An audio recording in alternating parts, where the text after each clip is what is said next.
nós vamos dar início ao nosso trabalho, História de Israel no Antigo Testamento, com Eugênio H. Henry.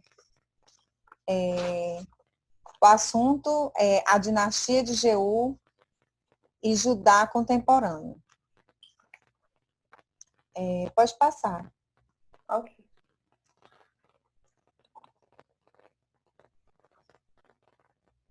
O reinado de Jeú em Israel.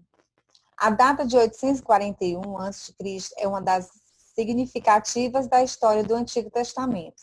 Marcou o fim dos reinos de Jorão de Israel e de Jeorão e Azaquias de Judá. Daí se iniciou o reinado de Jeú. Aliás, tiveram vários acontecimentos. A linhagem messiânica de Davi ficou suspensa com o assassinato de Azaquias. Atália, filha de Acabe, iniciou uma destruição sistemática de toda a família real em Judá, entre outras. Nesse caso aqui, Jezabel foi a responsável por aceitar o culto a Baal em Israel, mas foi entregue uma palavra através do profeta Elias que, por conta de seus muitos pecados, ela sofreria a terrível morte, como relata 2 Reis 9, do 21 até o 37. Jeú feriu toda a família de Azaquias de Judá, bastou chegar em Samaria. Eliminou o restante da família de Acabe. Ele reuniu todos os profetas e sacerdotes de Baal, com o pretexto de oferecer um grande sacrifício de adoração a esse Deus, e para conduzi-los à posição final de líderes religiosos. Pode passar para o próximo tópico.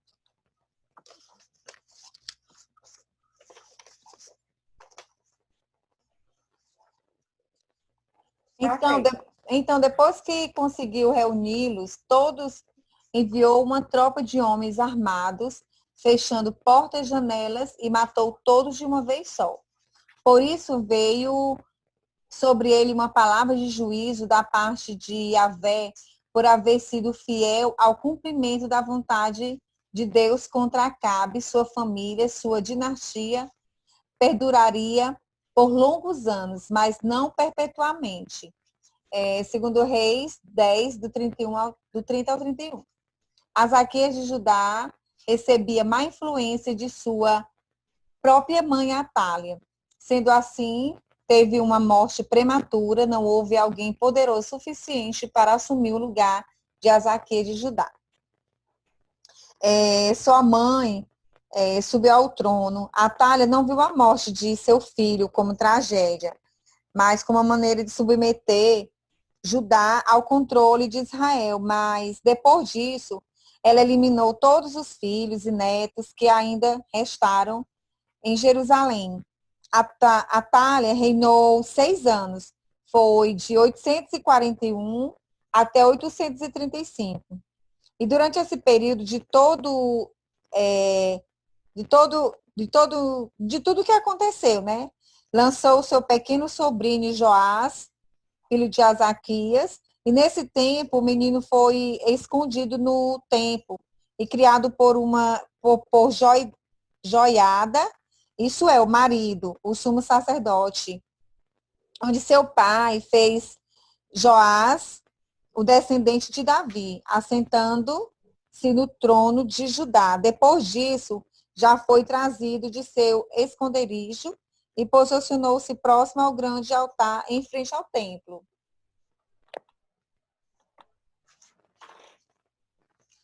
Papel das outras nações. A inclusão da Síria, o fato de ser o primeiro ano de jejum, pode ser uma coincidência, mas é inteiramente. É possível que a instabilidade causada pela violência tivesse favorecido um ataque estrangeiro. Sobre esse momento, né, teve uma consequência: Israel tornou-se vulnerável aos ataques depredatórios de Assel. Portanto, a invasão de Azael no território de Israel era uma medida contra o reino do norte e também contra os assírios. Azael, né? Também teve a fraqueza do Egito. O Egito enfraqueceu ainda mais por Tebas. Levantava-se contra o norte do próprio país em uma tentativa de alcançar a independência do Alto Egito. Portanto, né, sobre ainda essa fraqueza do Egito, né, Joás ou Jeú poderiam esperar qualquer apoio dos egípcios contra qualquer inimigo, fosse ele Azael ou Salmanesa. Joás, rei de Judá, os anos de justiça, Azael considerava a Atália uma aliada, inimiga de Jeú por ter aniquilado sua família.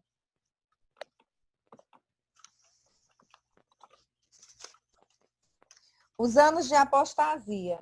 Joás afastou-se dos caminhos de Yahvé e passou a tolerar a adoração a Aserá, a deusa de sua avó Atália, para acrescentar ainda mais aos seus pecados, autorizou que o profeta Zacarias fosse assassinado.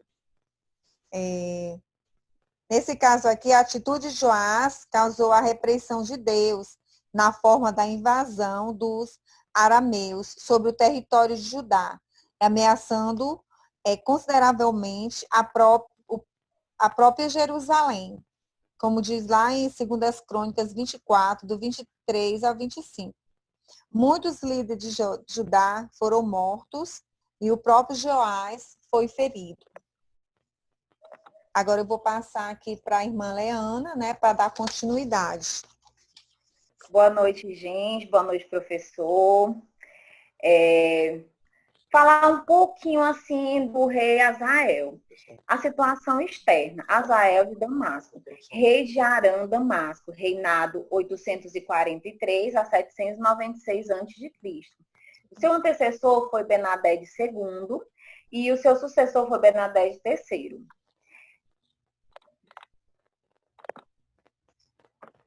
Foi um dos mais poderosos reis do reino de Arã, Damasco. Iniciou a carreira servindo na corte de Benadad II, a quem matou e usurpou o seu trono. Ou seja, ele tomou para si o seu trono em 1842 a.C.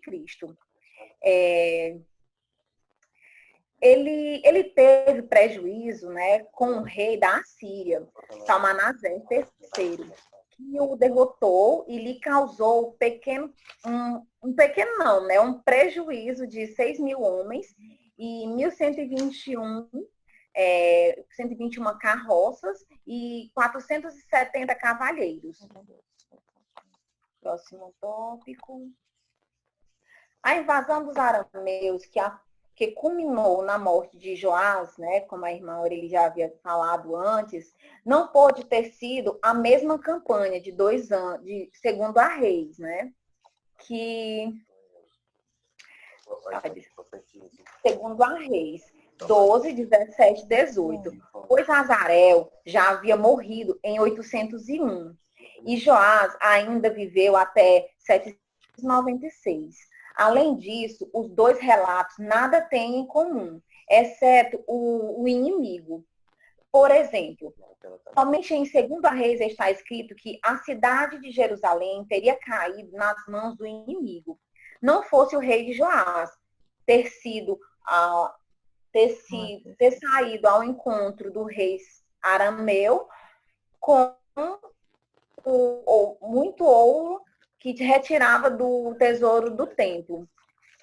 Conforme já havíamos observado, né, nas leituras sobre o rei de Azael, aproveitou-se da ausência de Salmanasés III, né, da Assíria, para prevenir um ataque. E sem tréguas, né, esse ataque contra Israel. Seu constante inveterado inimigo ao sul, e a invasão resultou na perda de grande extensão territorial de Israel, especialmente na Transjordânia, né? E após a morte de Jeú, de Israel, os conflitos apenas aumentaram, pois o filho de Zeu, Joacás, de 814 a 798, foi constantemente por Azael. Bem, próximo tópico. O retorno da Assíria. A imunidade de Azael com respeito à interferência da Assíria durou não apenas pelo restante dos anos de Salmanaser III, mas também por todo o reinado de seu filho e sucessor Sashi-Adad V, de 823 a 811. Sashi-Adad chegou ao poder por meio de uma grave rebelião e pelo apoio do rei dos povos do mar, Marduk-Zakir Sumi I. De fato, tal envolvimento tornou-se um ponto de discussão, pois desde 818 até a sua morte, Sashi-Adad ele esteve totalmente ocupado em muitas guerras com os seus inimigos, né? Ou melhor, com os seus antigos aliados na Babilônia. Portanto, é fácil entender como Azael sentiu-se verdadeiramente livre, né, naquele âmbito, né, naquele espaço lá, junto com esses antigos, né, aliados. E entre 837 a 805, para empreendermos qualquer política entre esses vizinhos. Joacás, rei de Israel. A invasão de Azael em Judá registrava apenas em 2º Reis. Parece ter ocorrido depois do 23º ano de Joás, depois de 814. Este foi o ano em que o templo foi reformado e enriquecido. O tributo que Joás pagou ao rei de Azael para salvar a cidade de Jerusalém, sem dúvida proveu das ofertas do templo. Além disso, o 23º ano de Joás também foi o ano da morte do rei Zeu e da ascensão de seu filho Joacás ao trono de Israel, 2ª Reis 13:1. É possível que a morte de Zeu em 814 tenha servido de estímulo para Azael lançar o seu ataque, né, contra Israel e, ao mesmo tempo, contra as cidades de Gate e Jerusalém. Sashi-Adad da Síria, ele estava completamente ocupado em suas guerras contra a Babilônia nestes anos, né? E de forma que não podia evitar as conquistas de Azael. Mas mesmo sendo um rei injusto e mau perante aos olhos do Senhor, o rei Joacás o clamou a Deus durante esses dias, né, em que Azael castigava seu reino. De sorte que Yahvé enviou um libertador que livrou Israel das mãos dos arameus em 2ª Reis 13:5. Próximo tópico. O cenário internacional assíria, de 2500 a.C. a 612 a.C. Antes de iniciar o 8º século, com o reinado dos Jeoás de Israel e de Amazias de Judá, é necessário observar atentamente o contexto internacional que influenciava inevitavelmente a história do reino dividido. Vejamos que na Síria, que na ocasião já era mais poderosa força militar e política estabelecida no Oriente Médio, e que continuaria, né, mantendo a hegemonia por quase todos os séculos seguintes. E Joacás, rei de Israel.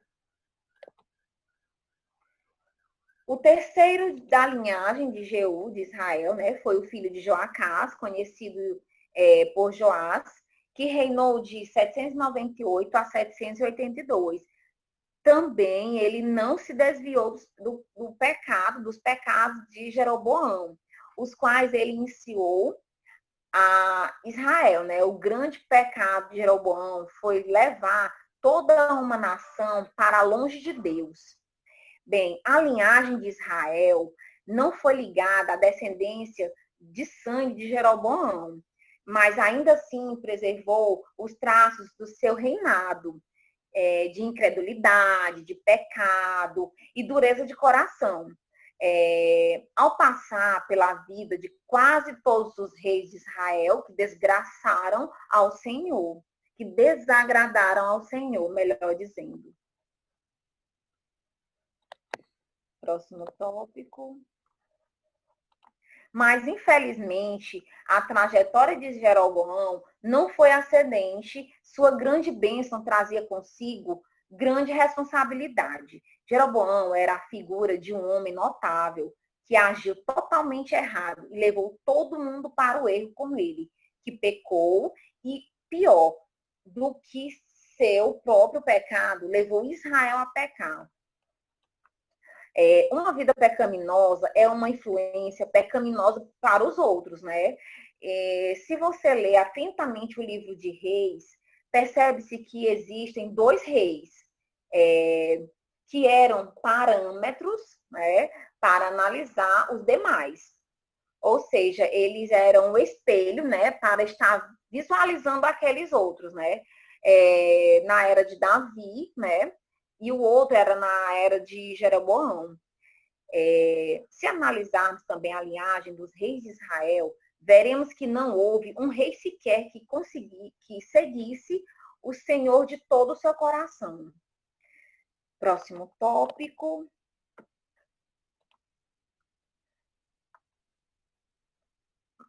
Mas ainda assim, né, Deus lhe foi grandioso e captou, né, para prevalecer não apenas contra os arameus, mas também contra Amazias, né, rei de Judá, de fato que ter consolado Eliseu próximo de sua morte e de ter recebido destes muitos conselhos, onde diz 2 Reis 13, 14 e até o 19, contribuiu para que Joás não fosse visto como mais um rei israelita, né, na tradição de seus antecessores. Agora eu estarei passando a fala para o nosso irmão Leno.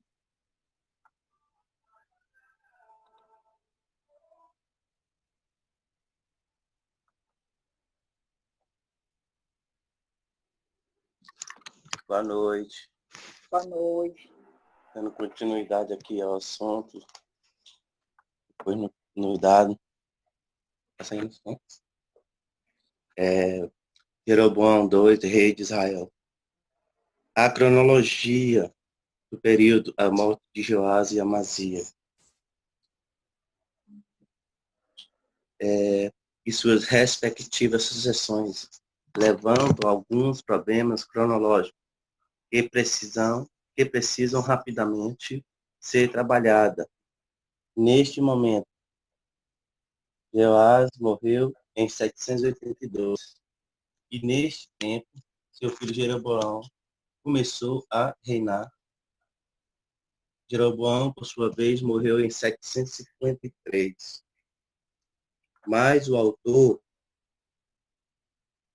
no livro dos Reis, informa que ele reinou por 41 anos, em 2 Reis 14, 23. A melhor solução para o problema dos 12 anos a mais seria estabelecer uma corregência entre Jeroboão e Joás, de forma que os 41 anos houvesse iniciado em 793. Nossa. Pode passar.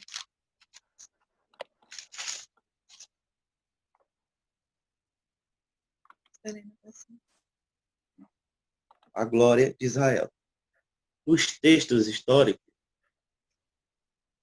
os relatos acerca do reinado de Jeroboão são escassos, mas os profetas dos períodos têm muito a dizer sobre as condições existentes em seu contexto.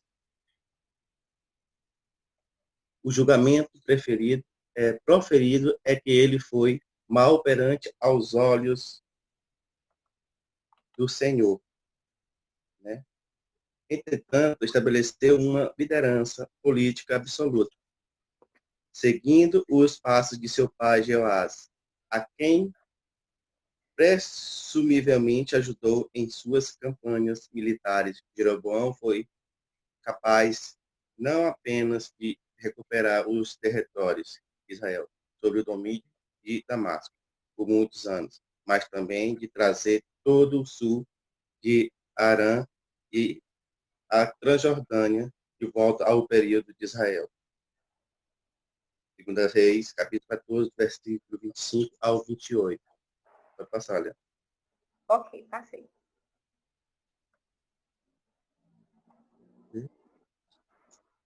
Mas isso não aconteceu em razão da piedade de Jeroboão. Pelo contrário, foi apesar de sua iniquidade, na verdade, como o profeta Jonas proclamou, a razão da libertação de Israel, que Yahvé permanecia misericordioso com o seu povo e lembrava-se de seu pedido para não os destruir.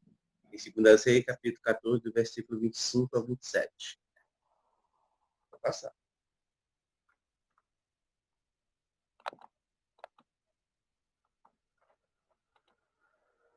O ministério dos profetas, né? O ministério dos profetas.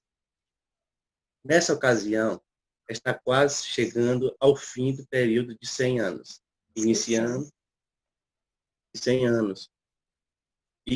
com Jeú, o qual culminou na violenta morte de seu quarto sucessor em Israel, Zacarias, e no patético fim de Uzias, o governante rival do sul, apenas 13 anos mais tarde, né?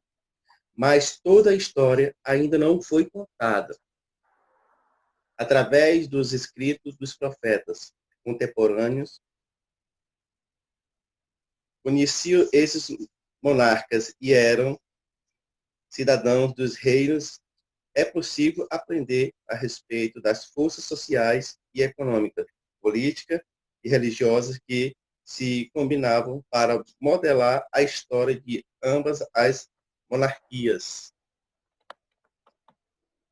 Vou passar, Deus. Tá certo.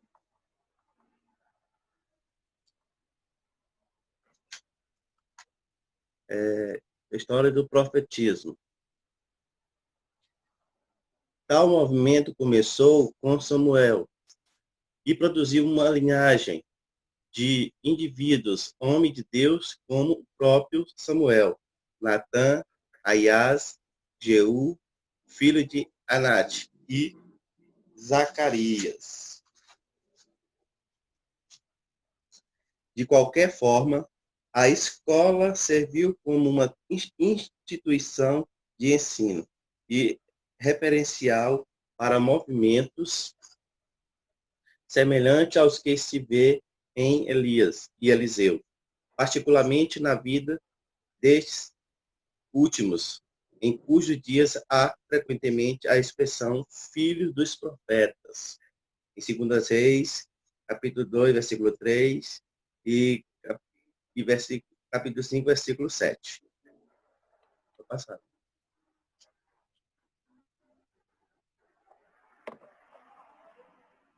Os escritos proféticos, né? Isso. Mais antigos. Os 4 primeiros profetas canônicos, Obadias, Joel, Amós e Jonas, escreveram suas profecias durante o período que estamos tratando, de 840 a 740. Vai passando.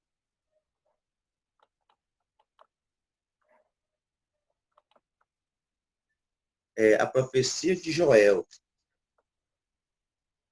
A profecia de Joel fala de um tempo em que houve uma severa praga e fome, quase que sem precedentes, na terra de Santa. Em Joel capítulo 1, do versículo 2 ao 20.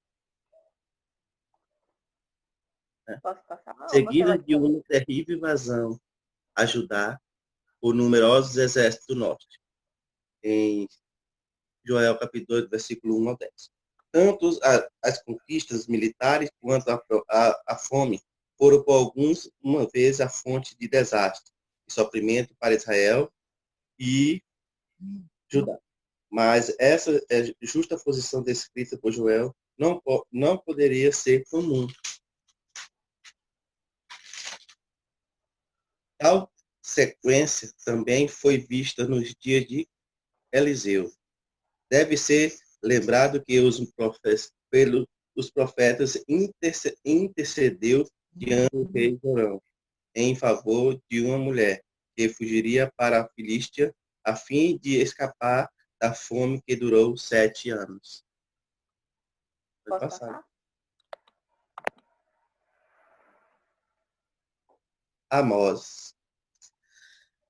Amós da terra de Tecoa, profeta ousado e independente da corte de Jeroboão. Segundo, exerceu o seu ministério nos dias de Uzias e Jeroboão, Amós 1. Visto que nenhum outro rei é mencionado. Pode-se, então, admitir que Amós tensionava dizer que seu ministério público desenvolveu-se por completo, enquanto esses dois reis reinavam entre 767 e 753. Mais precisamente, Amós revela que a mensagem de Deus veio sobre eles 2 anos antes do terremoto, em Amós 1. Mas tal acontecimento não pode ser datado enigmaticamente. Vou passar, né? Ok. Pronto. Agora, né, já encerramos, né, nossa apresentação. Tenham uma boa noite a todos e até mais. Até a próxima aula. Quer dizer alguma coisa, irmã Aureli? Não, a gente queria só agradecer, né, a irmã Leana, o irmão Leno, né, pelo empenho que a gente fez, né, e agradecer também a paciência do professor. É verdade, com certeza, professor. Nós te agradecemos muito também pela paciência, né, pela atenção, né, que o senhor tem conosco. E muito obrigado, minha gente. Vamos partir para o próximo assunto, viu? Tá bom. Vamos fazer os próximos trabalhos. Ana, agora eu queria só que você tirasse o slide Tiro, para já. eu salvar. Ok. Deixa eu só Boa tirar um print aqui, né? Eu acredito que já está salvo, né? Mas Vamos tirar um print. vamos. Eu não estou saindo a foto ali, não sei por quê. Pois é. Vai mexer